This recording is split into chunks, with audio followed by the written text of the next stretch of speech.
pertanyaan ini berkaitan dengan SKA khusus untuk pekerjaan jasa konsultan konstruksi, di mana penerapannya sangat sama, di mana SKA ini bukan bagian yang diseleksi atau diberikan nilai atau dievaluasi dan atau dibuktikan pada saat seleksi, tetapi penerapannya sama pada saat kontrak. Jadi PPK minta SKA tersebut pada saat ada konsultan ya yang menang dan berkontrak.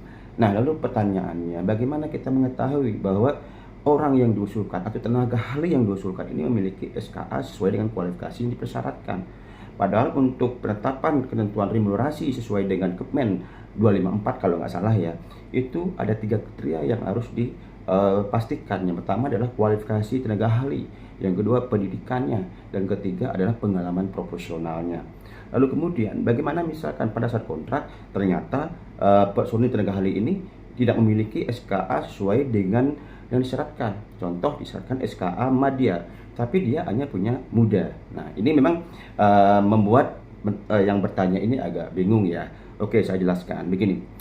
Memang ketentuannya di IKP 8 sama ya. IKP 8 penempatannya sertifikat komposisi kerja tidak dievaluasi dan dibuktikan pada saat pemilihan. Jadi tidak dievaluasi dan tidak dibuktikan pada saat pemilihan, ingat ya, tidak dibuktikan. Beda dengan pengadaan langsung ya. Nah, lalu kemudian bagaimana mengetahuinya? Oke, pada saat ada pemenang seleksi ya, itu pada saat sanggahan, maka seusai sanggahan dilaksanakan, maka kita akan melakukan klarifikasi negosiasi teknis dan biaya. Nah, coba teman-teman baca apa saja yang menjadi kriteria untuk negosiasi teknisnya. Ya, di antaranya adalah salah satunya Pokja pemilihan memastikan kualifikasi tenaga ahli pada saat negosiasi teknis.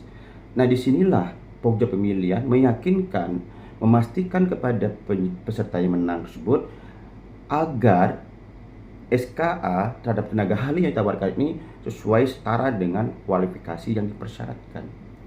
Lalu kemudian bagaimana misalkan ternyata walaupun pada saat negosiasi teknis dan biaya mereka mengatakan iya dan artinya dia sepakat dan dia akan melaksanakan sesuai perintah KAK, contohnya SKA tadi, maka pada saat kontrak nanti kalau misalkan dia tidak bisa membuktikan personil tenaga ahli yang sudah dinilai pada saat seleksi tersebut tidak memiliki SKA Madya, maka tentunya PPK memerintahkan mengganti dengan SKA yang sesuai, dan tentunya juga pengalamannya juga harus punya sama, terus pendidikannya, sertifikat profesionalnya kalau misalnya dipersyaratkan.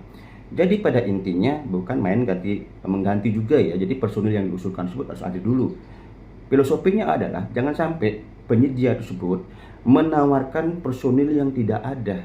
Permasalahan personil tersebut tidak nantinya sesuai dengan KAK, maka konsekuensinya peserta harus mengganti sesuai dengan tenaga ahli yang dipersyaratkan.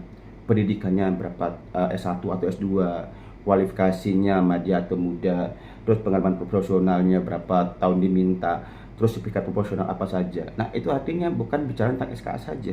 Kalau kita hanya bicara tentang SKA saja, bisa saja penggantian personil atau personil pengganti tenaga ahli yang di awalnya diusulkan dalam seleksi bisa saja juga punya pengalaman, karena pengalaman